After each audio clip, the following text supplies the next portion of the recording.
Demain, c'est coquillage. Bonjour à toutes et à tous, bienvenue sur ce podcast qui part à la rencontre de celles et ceux qui, toute l'année, proposent de nous régaler avec les coquillages. Vous n'allez pas en revenir tellement vous allez apprendre de choses sur leurs bienfaits et leur culture. Attention, nous sommes bien loin d'un cours de SVT ou de biologie. Ici, nous sommes curieux et surtout gourmands. Et vous savez, parfois, lorsque l'on connaît mal un domaine ou une activité, on peut passer à côté des meilleures choses. Alors pour ne surtout pas risquer de passer à côté de délices et d'émerveillements gustatifs, nous vous proposons d'embarquer avec nous dans ce merveilleux périple au goût iodé. 4 épisodes de podcast qui, croyez-moi, en plus de vous faire saliver, vont vous faire voyager aux 4 coins de la France à la rencontre de passionnés pour comprendre la culture du coquillage. D'où ils viennent, qui les élève, qui sont ces agriculteurs de la mer et bien sûr, comment bien se régaler, quels sont leurs conseils pour les choisir, les préparer et les conserver. Vous serez aussi surpris de découvrir tout ce qu'ils nous apportent. D'ailleurs, peut-être que comme moi, vous ne les verrez plus du tout comme avant. Allez, c'est parti! Nous voilà à Paris. Alors ne vous fiez pas au nom de la rue. Nous allons rue des Petits Champs, loin de la Manche et de l'Atlantique et de la Méditerranée, mais c'est bien autour des littoraux français qu'on vous emmène vous plonger. Vous allez voir, c'est comme si on y était. Je vous emmène à la rencontre de Mathieu Poirier, que vous connaissez peut-être déjà. Bonjour Mathieu. Bonjour. Alors c'est un peu l'appel du large en plein cœur de Paris ici. C'est ça, oui, ouais, un peu. On essaie. Alors, on va évidemment en reparler. On débute cette série par une grande histoire d'amour qui, on va le voir, peut en cacher beaucoup d'autres. En fait, en réalité, c'est un petit peu comme des poupées russes. Ça commence donc avec toi, Mathieu, qui aime tellement manger iodé que tu as décidé de vraiment travailler dans ce restaurant mer et coquillage et de sublimer du coup que des produits de la mer. De cet amour est né ce restaurant qui est en fait un bistrot chic comme on les aime à Paris, hyper beau. Et là, en cuisine et derrière quelque part aussi le rideau, j'imagine qu'il y a plein d'histoires qu'on va essayer de découvrir ensemble à travers cet épisode. Au quotidien, toi Mathieu, ce qui t'accompagne, ce sont d'abord de très bons produits et aussi et surtout, je crois, des merveilleuses personnes passionnées. Est-ce que tu peux nous dire un petit peu pourquoi et comment commence un peu cet amour avec les coquillages ? Moi, j'en mange depuis que je suis tout petit. Et c'est vrai qu'il y a une finesse, il y a une élégance. Parce que toi, je suis de Normandie, ouais, voilà. Dans le Perche. On n'est pas au bord de la mer. On peut voir la mer, mais bon. J'ai des grands-parents charcutiers, qui étaient charcutiers, et qui faisaient des très bonnes cassolettes de coquillages à Noël. Donc c'est vrai que ça m'a toujours plu. Et donc ça commence par là, et après, en tant que chef, du coup, tu découvres et tu vois à quel point on peut sublimer aussi, parce que il y a pas mal de... C'est pas toujours évident parfois de rentrer dans une nourriture iodée. Qu'est-ce qui, toi, du coup, en fait, te plaît dans le coquillage, aussi au niveau du goût, en fait, finalement, peut-être versus d'autres grandes familles? Si on prend une praire, qu'on la mange même à cru, si on a une belle fraîcheur, on va avoir un bon goût de noisette. Même tout simplement les coques, moi je les aime cuites à la marinière, avec une petite huile de basilic. On peut les faire au chorizo, si on veut un accord terre-mer. Et on peut aussi bien les décortiquer et les accompagner sur un poisson. Donc c'est vrai qu'on peut faire vraiment plein de choses avec un œuf mollet. Trop bien. Mathieu, est-ce que tu peux nous dire un peu comment on reconnaît une bonne huître ? Enfin, en tout cas, quels sont les tips, un peu les conseils que tu peux nous partager ? Moi, une huître, déjà, avant de l'ouvrir, je vais la tapoter avec le dos du couteau, voir si ça sonne creux ou non. Et si ça sonne creux, ça sert à rien de l'ouvrir. Et une fois ouverte, on chatouille les barbes qui sont sur les côtés de la coquille. Et s'il bouge, c'est qu'elle est vivante et qu'elle est bonne. D'accord. Et j'enlève toujours la première eau, parce qu'une huître, elle refait jusqu'à 10 fois son eau.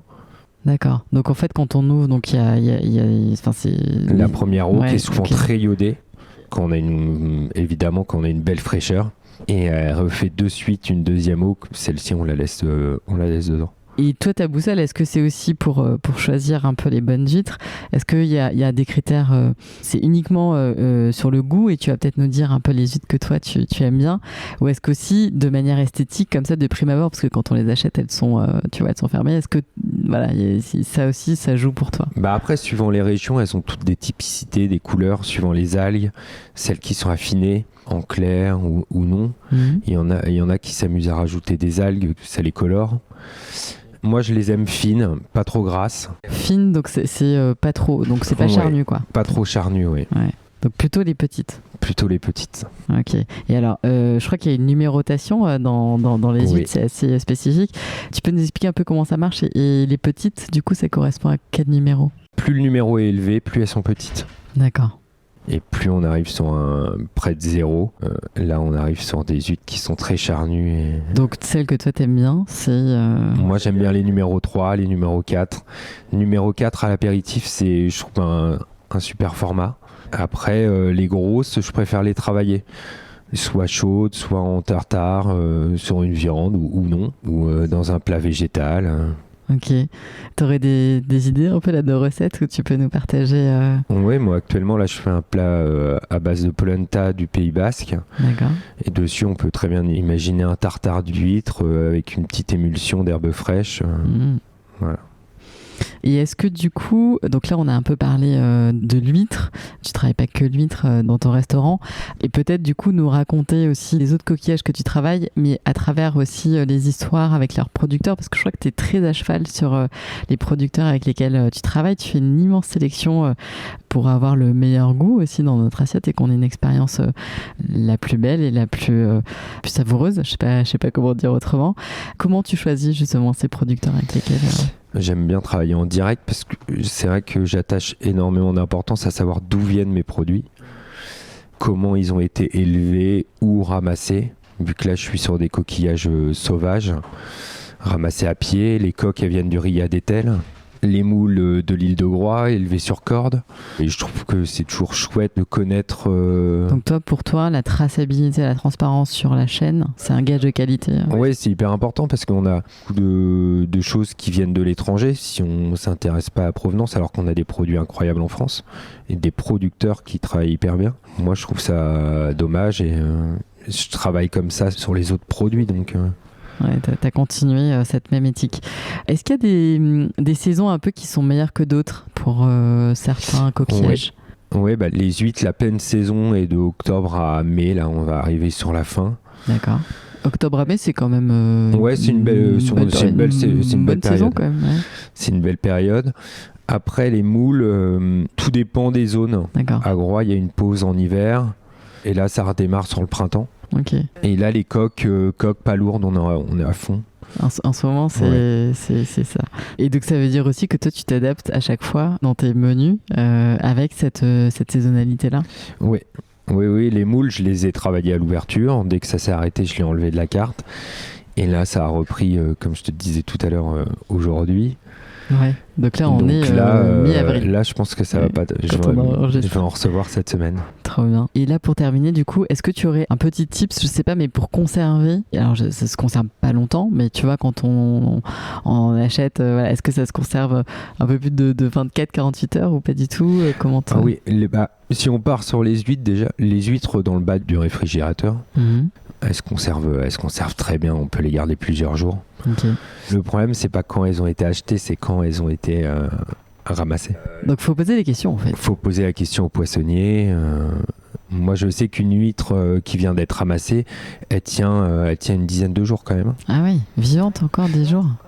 C'est fou, la résilience du vivant. Après, les moules, les coques, c'est quand même beaucoup plus fragile.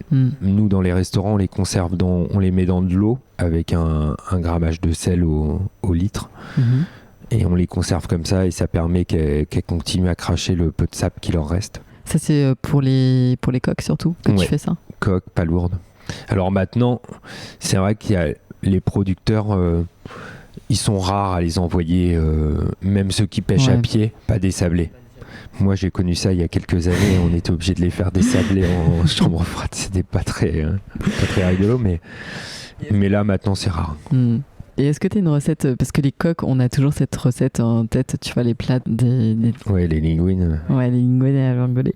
Est-ce qu'il y a autre chose qu'on peut faire avec des coques? Moi, les coques, je les ai mises comme ça à la carte du restaurant. Je les aime à la marinière, avec un petit chardonnay. J'en ai fait, moi, au saké. Ah ouais, d'accord. Ça, c'est assez chouette. Et tu les fais comme ça revenir Ouais. Et ben voilà. Donc, on a de quoi se régaler. C'est délicieux. Merci beaucoup, Mathieu. Merci à toi.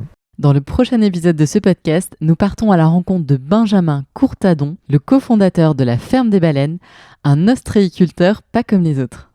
Ce podcast est financé par l'Europe et produit pour le Comité national de la conchiliculture par Hélène Aguilar.